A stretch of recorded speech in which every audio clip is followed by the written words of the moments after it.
கஞ்சிபுரம் பழமையான வரலாற்று நகரம். இங்கு அமைந்துள்ள வரதராஜ பெருமாள் கோயில் புகழ்பெற்ற தலமாகும். இந்த கோயிலில் மூலவர் வரதராஜ பெருமாள் சுயம்பு மூர்த்தியாக காட்சி தருகிறார். இங்கு ஒவ்வொரு 40 ஆண்டுகளுக்கும் ஒரு முறை வரதராஜ பெருமாள் தங்க அத்தி மரத்திலிருந்து தோன்றி அருள்பாலிப்பார். இதுவே அத்திவரதர் வைகுண்ட ஏகாதசி எனப்படும். வரதராஜ பெருமாள் கோயிலின் மூலவர் சந்நிதியில் ஒரு தங்க அத்தி மரம் உள்ளது.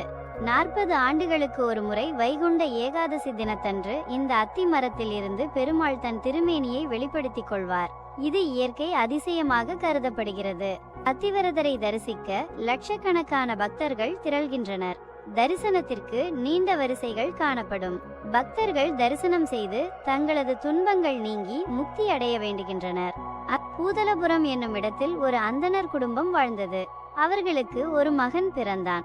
அவன் பிறக்கும் போதே அவன் கையில் ஒரு தங்க அத்தி இருந்தது.